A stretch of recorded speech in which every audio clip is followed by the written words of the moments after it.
दोस्तों आज हम लोग पढ़ने वाले हैं part 3 linear equation in two variable class 9th Maharashtra board का। इसमें हमने प्रैक्टिस सेट 5.1 पढ़ा और उसमें हमने कुछ क्वेश्चन सॉल्व किए साइमल्टेनियस इक्वेशन। ठीक है, टू वेरिएबल में हमने लीनियर इक्वेशन को सॉल्व किया साइमल्टेनियसली। अभी हम क्या करेंगे, हमको सॉल्व करना है जो वर्ड प्रॉब्लम्स है। पेपर में वर्ड प्रॉब्लम आता ही है एक क्वेश्चन, ठीक है, और क्लास 10th में भी आता है। तो ये जो चैप्टर है ना आपके लिए बहुत इंपॉर्टेंट है, जैसा कि मैंने बाकी वीडियो में बताया था। तो अभी मैं क्या करूंगा, एक दो क्वेश्चन मैं आपको वर्ड प्रॉब्लम के पूरा सॉल्व करके बताऊंगा और बाकी जितने भी हैं उसमें कंडीशन बना के बताऊंगा। सॉल्व करना तो बहुत ईजी होता है, ठीक है। तो हम पहले क्वेश्चन देखते हैं क्या है। In an envelope there are some 5 rupees notes. एक एनवलप है, ठीक है, एक एनवलप है, उसमें 5 रुपए के कुछ नोट्स हैं। 5 रुपए के कुछ नोट्स हैं। एक एनवलप में 5 रुपए के कुछ नोट है और 10 रुपए के कुछ नोट है। एक एनवलप में 5 रुपए के कुछ नोट है और 10 रुपए के कुछ नोट है और पूरा जो पैसा मिला के होता है 350 रुपए। तो 350 रुपए होता है पूरा मिला के, मतलब जितने 5 रुपए के नोट है और 10 रुपए के नोट है पूरा मिला के कितने रुपए है हमारे पास, 350 रुपए। ठीक है, अब थोड़ा सोचिए ध्यान से। अगर मानते हैं कि 5 रुपए का नोट अगर 2 होता, ठीक है, अगर मान लीजिए मेरे पास 5 रुपए का एक नोट है तो कितना रुपए हुआ, 5। 5 रुपए का अगर 2 नोट है तो कितना रुपए हुआ, 5 रुपए का अगर 3 नोट होता तो मेरे पास कितना रुपए होते। इसका मतलब क्या है, जितने नोट होंगे, ठीक है, और जितने का नोट है उन दोनों का क्या करना पड़ता है, मल्टीप्लाई। ऐसे ही हमें पता नहीं है कितना रुपए, कितना नोट है 5 का और कितना नोट है 10 का, वही हमको निकालना है। तो मान लेते हैं 5 रुपए का जो नोट है वो x है और 10 रुपए का जो नोट है y है। तो पहला जो कंडीशन बनेगा आपका क्या बनेगा, 5 मल्टीप्लाई बाय कितने नोट हैं x, तो मैं उसको डायरेक्ट लिख सकता हूं 5x प्लस 10 रुपए के कितने नोट हैं y, तो टोटल रुपया जो होगा 10 इंटू वाई हो जाएगा। और ये दोनों को मिला के कितना हो रहा है, 350 हो रहा है। टोटल पैसा तो इतना ही है ना, आपको समझा होगा ये। थोड़ा समझने का कोशिश करिए। मेरे पास 5 रुपए के कुछ नोट है, मुझे पता नहीं कितना है, कुछ नोट है, और 10 रुपए के कुछ नोट है। तो 5 रुपए का जितना नोट होगा 5 मल्टीप्लाई बाय उतना कर देंगे, मुझे पता चल जाएगा कि 5 रुपए से कितना रुपए बन रहा है। तो 5 इंटू एक्स जो भी लिए हैं आपने, 5 इंटू एक्स, अगर y लिए तो 5 इंटू वाई। बट इस केस में मैं मान लेता हूं कि 5 रुपए का नोट मेरा x है तो 5x, और 10 रुपए के नोट मेरे कितने हैं, y है। तो 10 इंटू वाई करूंगा, मुझे क्या मिल जाएगा, टोटल 10 रुपए का कितना मतलब वैल्यू बन रहा है, तो 10y। और जब दोनों को जोड़ देंगे तो मुझे क्या मिलेगा, टोटल पैसा कितना है मेरे पास। समझ रहे हैं, तो पहला कंडीशन ये बन गया आपका। आगे पढ़िए, क्वेश्चन में क्या बोला हुआ है, नंबर ऑफ 5 रुपीज नोट है ना, 5 rupees note, number of 5 rupees notes are less by 10 then twice the number of 10 rupees note. ध्यान दीजिए, जो 5 रुपए का नोट है, ठीक है, 5 रुपए का जो नोट है वो कम है किससे, 10 रुपए के नोट से, दुगने से 10 रुपए के नोट से कम है। और कितने से कम है, 10 से कम है। समझिए इसको, देखिए दूसरा क्वेश्चन जो इक्वेशन है, मतलब जो कंडीशन बनेगा इजी है, बस समझना है आपको। जो 5 रुपए का जो नोट है आर लेस बाई 10, मैं देखता हूं 5 रुपए का नोट कितने हैं मुझे नहीं पता, x है। तो 5 रुपए के नोट x है, किसके बराबर है, कितने से कम है, 10 से कम है। 10 से कम है, किसके 10 से कम है, जितना 10 रुपए का नोट है उसके दुगने से, जितना 10 रुपए का नोट है उसके दुगने से 10 कम है। तो 10 रुपए का नोट मेरा कितना है, y है, उसका दुगना कर देंगे तो 2y, यानी 2y माइनस 10 करेंगे तो मुझे दूसरा कंडीशन मिल जाएगा। ये समझा कि नहीं समझा आपको, ये दूसरा कंडीशन बन गया। अब इसको सॉल्व कर लीजिए, बहुत इजी है, बट इसको मैं सॉल्व करके देता हूं आपको, ठीक है। Number of 5 rupees notes be x as per first condition। पहला कंडीशन क्या बोला है, 5x plus 10y equal to 350। ये समझा ना कैसे आया आपको, ठीक है। दूसरा कंडीशन क्या बना था, x equal to 2y minus 10 हमने देखा था, कैसे बना था वो भी मैंने एक्सप्लेन किया। आप चाहो तो इस क्वेश्चन में आप पूरे इक्वेशन को 5 से डिवाइड कर सकते हो। अगर आप देखेंगे तो इसमें भी 5 है, इसमें भी 5 है, इसमें भी 5 है। तो मैं लिखूं अगर देयरफॉर करके, तो ये x हो जाएगा प्लस 2y इक्वल टू, ये कितना हो जाएगा 70। रीजन क्या आएगा, या फिर ऊपर ही लिख दो यहां पे, dividing both sides of above equation by 5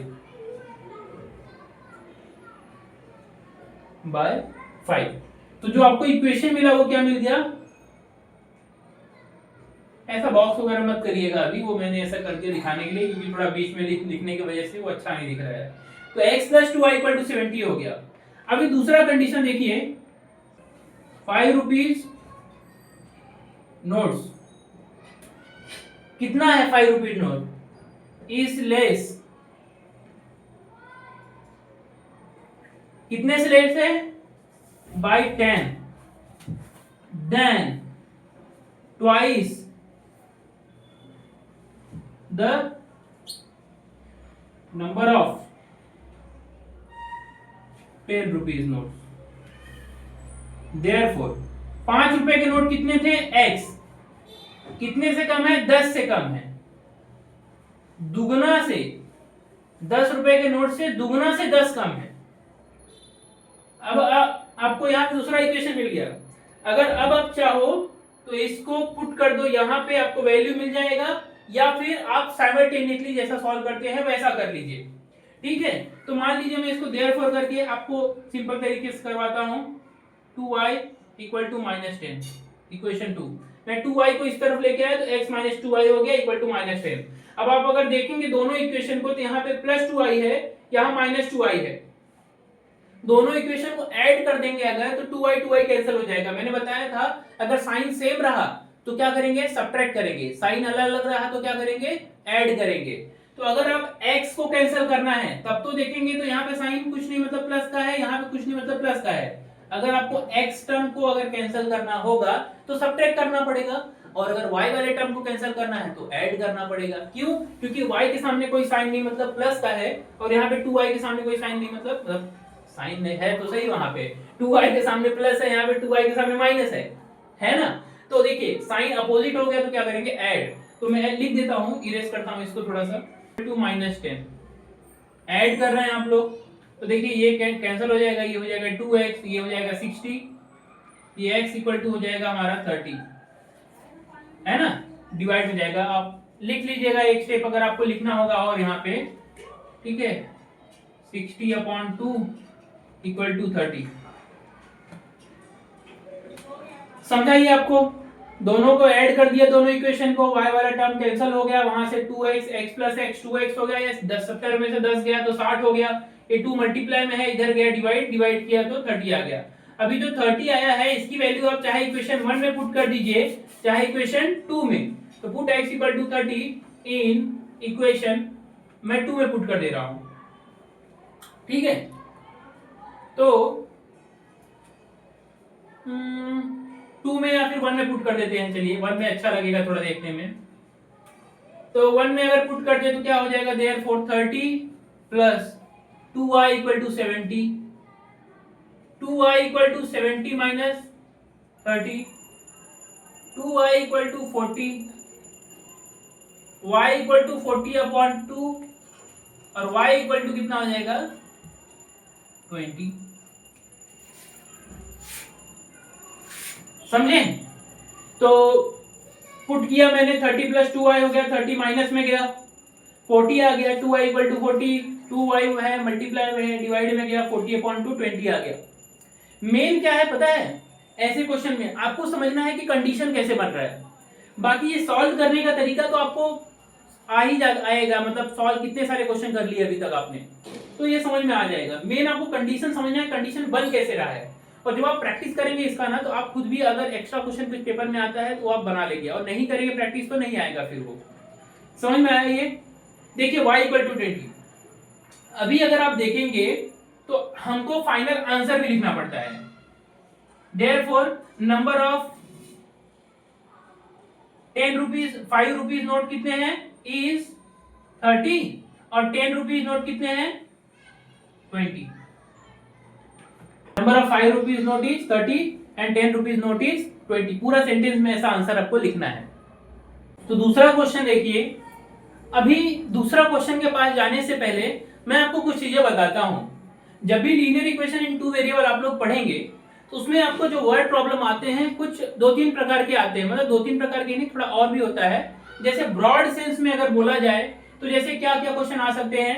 एक हो गया पहला टाइप, जो अगर मैं बोलूं आपको एज से रिलेटेड हो गया। किससे रिलेटेड? एज से। जैसे मम्मी का एज पापा के एज से 2 गुना से 4 कम है, बेटे का उम्र पापा से 2 गुना से 3 कम है, इस टाइप का एज। एक जो होता है फ्रैक्शन रिलेटेड क्वेश्चन, मतलब आपको न्यूमरेटर और डिनोमिनेटर फाइंड करना पड़ेगा। जहां पे बोला रहेगा कि न्यूमरेटर जो है वो डिनोमिनेटर से 2 ज्यादा है, या फिर डिनोमिनेटर जो है 3 गुना से 1 कम है, ऐसे कुछ बोला रहेगा।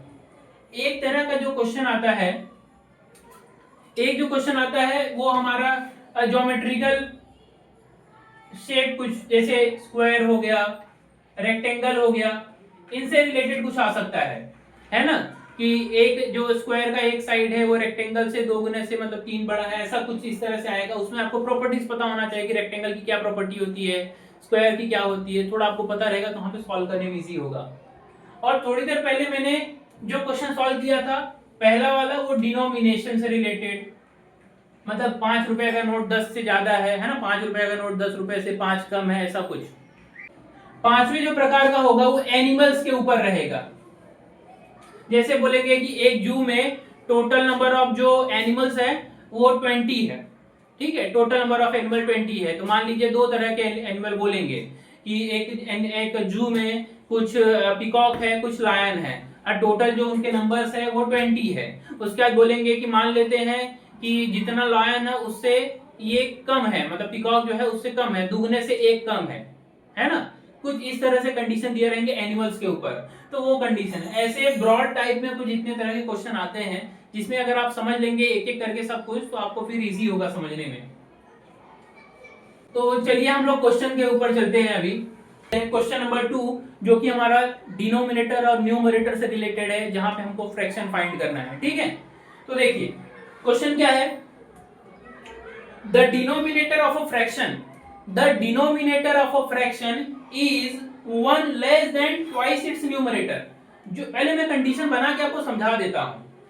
मान लेते हैं ये न्यूमरेटर है और ये डिनोमिनेटर है, ऐसा ही कुछ रहेगा, ये ऊपर x ये नीचे y, न्यूमरेटर डिनोमिनेटर। क्या बोला है, denominator of a fraction is 1 less. Denominator कौन है, y को पकड़ लीजिए फटाक से, यहां पे y denominator is less, denominator is, हाँ मतलब y को पकड़ के रखना है, जो भी बोले उसको तुरंत पकड़ लो। डिनोमिनेटर बोला, डिनोमिनेटर को मैंने खींच लाया यहां पे। Denominator of fraction is 1 less, एक कम है, किससे कम है, ट्वाइस इट्स न्यूमरेटर, न्यूमरेटर के दुगने से एक कम है। तो न्यूमरेटर के दुगने से एक कम है, डिनोमिनेटर को खींच लाए हम, और जो डिनोमिनेटर है ये न्यूमरेटर के ट्वाइस से एक कम है। बन गया पहला कंडीशन। क्या कठिन है इसमें, कुछ नहीं, पकड़ना है बस, नस को जाके पकड़ लेना है जहां पे वो बोल रहा है। क्वेश्चन में जो नस है ना उसको ही पकड़ लेना है बस जाके सीधा। डिनोमिनेटर बोला, डिनोमिनेटर हमने पकड़ लिया, और ट्वाइस द न्यूमरेटर से एक कम है, तो पहला कंडीशन बन गया। दूसरा कंडीशन देखते हैं क्या आगे क्या बोला है। बोला है अगर न्यूमरेटर में एक जोड़ दे और डिनोमिनेटर में भी एक जोड़ दे, तो जो रेशियो होगा न्यूमरेटर डिनोमिनेटर का वो 3:5 हो जाएगा। अभी मेरा फ्रैक्शन क्या है बताओ, इस समय जो हमने कंसीडर किया है x/y है, इसमें अगर मैं 1 जोड़ दूं, इसमें अगर मैं 1 जोड़ दूं, तो मुझे जो मिलेगा वो कितना मिलेगा 3/5, मतलब 3:5 बोला था ना, 3:5 का मतलब होता है 3/5, तो 3/5 मिलेगा। अरे ये तो 8वीं में आप सॉल्व करते थे, क्रॉस मल्टीप्लाई कर दो, x के और y के टर्म में आपको एक इक्वेशन मिल जाएगा। ऐसा क्वेश्चन हमने बहुत बार सॉल्व किया है, बट वहां पे क्या होता था, एक वेरिएबल होता था तो आप लोग सॉल्व करके x का वैल्यू निकाल लेते थे। यहाँ पे 2 वेरिएबल है तो आपको 2 वेरिएबल में एक इक्वेशन मिल जाएगा। बहुत इजी है, क्वेश्चन जितने भी हैं वो सब इजी है, बस आपको समझना है। चलिए अभी हम क्वेश्चन को सॉल्व करते हैं। Let numerator of a fraction is x, numerator of a fraction मैंने क्या मान लिया x, and denominator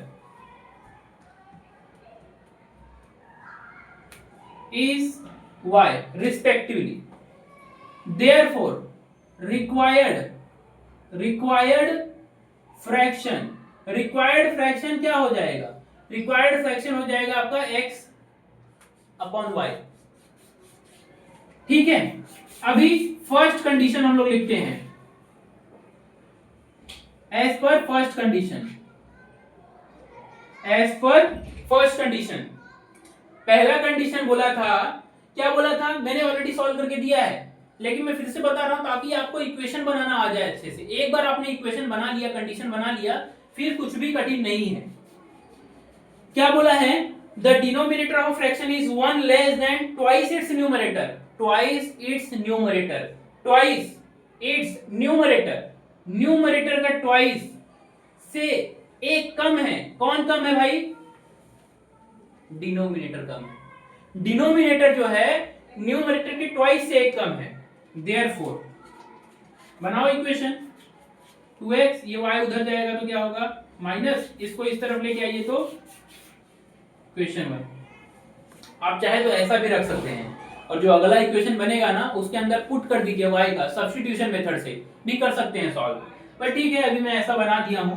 second condition देखते हैं क्या है, एज पर, ठीक है। सेकंड कंडीशन में क्या बोला है, अगर न्यूमरेटर को और डिनोमिनेटर में एक एक जोड़ देंगे, न्यूमरेटर जो है फ्रैक्शन में एक जोड़ देंगे, डिनोमिनेटर में अगर एक जोड़ देंगे, तो जो आपको फ्रैक्शन मिलेगा वो होगा 3:5, मतलब 3/5, 3/5।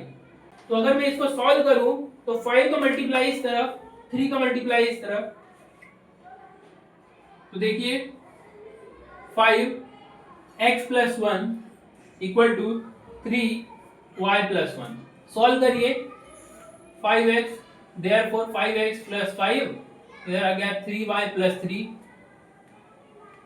नंबर को नंबर की तरफ, वेरिएबल को वेरिएबल की तरफ, ये मेरी बात हमेशा याद रखिए, नंबर को नंबर की तरफ, वेरिएबल को वेरिएबल की तरफ। ये वेरिएबल वाला टर्म है, ये वेरिएबल वाला टर्म है, उसको एक तरफ 5x, therefore इसको इस तरफ लेके आइए -3y, प्लस है कुछ साइन नहीं, मतलब प्लस है तो इधर आया माइनस। इधर पहले से कौन है 3 बैठा हुआ है, 5 उधर जाएगा तो क्या होगा -5, 3 - 5 क्या हो जाएगा -2, बड़े नंबर का साइन देते हैं हमेशा, और इधर क्या रहेगा 5x - 3y। इक्वेशन नंबर 2 बन गया हमारा। अब देखिए यहां पे आप चाहे इसको पूरा पुट कर दीजिए डायरेक्ट, या फिर आप इसको सॉल्व कर लीजिए। ध्यान से अगर आप देखेंगे तो हमें x का कोएफिशिएंट सेम करने के लिए दोनों इक्वेशन को मल्टीप्लाई करना पड़ेगा। जैसे यहाँ पे 5 है, यहाँ पे 2 है, मुझे इस इक्वेशन को 5 से मल्टीप्लाई करेंगे तो ये 10 हो जाएगा, तो इसको 2 से मल्टीप्लाई करेंगे तो ये 10 हो जाएगा। बट अगर आप ध्यान से देखेंगे तो y के सामने कुछ नहीं, मतलब 1 है। ज्यादातर जिस नंबर के सामने, मतलब जिस वेरिएबल के सामने अगर 1 रहता है उसको सेम करना थोड़ा ज्यादा इजी होता है। तो अगर इस इक्वेशन को मैं 3 से मल्टीप्लाई कर दूं तो यहाँ पे पूरे को 3 से मल्टीप्लाई करेंगे तो यहाँ 3y आ जाएगा, और यहाँ पे भी 3y है तो 3y कैंसिल हो जाएगा। लेकिन देखेंगे साइन सेम है, माइनस है यहाँ पे और यहाँ पे भी माइनस है, माइनस दोनों जगह है, साइन सेम, तो क्या करेंगे सब्ट्रैक्शन। तो मैं लिखता हूं multiply equation 1 by 3, we get 6x 3y 3, ये हो गया इक्वेशन 3।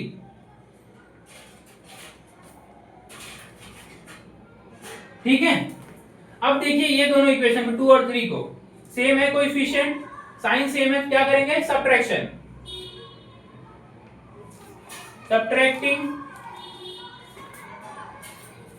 इक्वेशन 3 फ्रॉम 2, इक्वेशन 3 को 2 में से घटा दो, चाहे आप शॉर्टकट में ऐसा भी लिख सकते हैं ना, इक्वेशन 3 माइनस इक्वेशन 2, चलेगा ऐसा भी लिखेंगे चलेगा, कोई उसका दिक्कत नहीं है ना। तो 2 इक्वेशन 2 जो है उसको लिखिए 5x minus 3y equal to minus 2, और यहाँ पे है 6x minus 3y equal to 3। जब भी सब्ट्रैक्शन करते हैं तो साइन चेंज करना पड़ता है, तो यहाँ पे प्लस का साइन है, यहाँ माइनस आ जाएगा, यहाँ माइनस है तो प्लस आ गया, यहाँ पे कुछ साइन नहीं मतलब प्लस है, प्लस है तो क्या आ जाएगा माइनस। सिर्फ नीचे वाले इक्वेशन का सेम करेंगे, दोनों का मत करिएगा, है ना, कि सर ने बोला था चेंज करने का तो करने का, ऐसा नहीं भाई, है ना, सिर्फ नीचे वाले इक्वेशन का सेम करना है।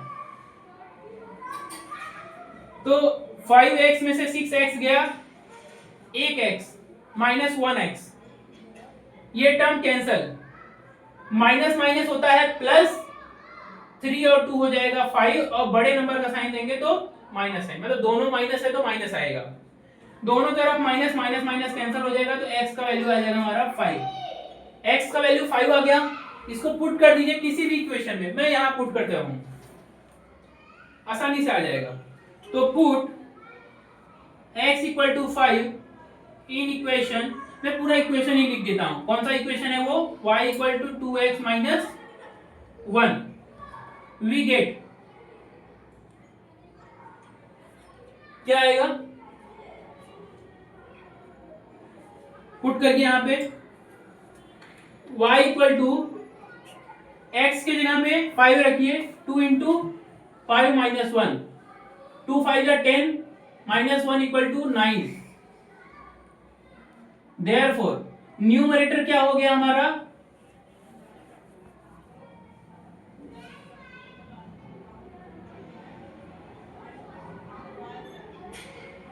मैं शॉर्टकट में डिनोमिनेटर लिख देता हूं, डिनोमिनेटर इज कितना आ गया 9, therefore required fraction is 5/9, numerator ऊपर नीचे डिनोमिनेटर, तो आंसर क्या आ गया हमारा 5/9। इस तरह से क्वेश्चन सॉल्व हो गया, बहुत इजी था। हमको क्या फाइंड करना था, फ्रैक्शन फाइंड करना था। उसके लिए हमको बोला था कि एक फ्रैक्शन है जिसका जो डिनोमिनेटर है वो न्यूमरेटर से दुगने से एक कम है, तो पहला इक्वेशन बन गया।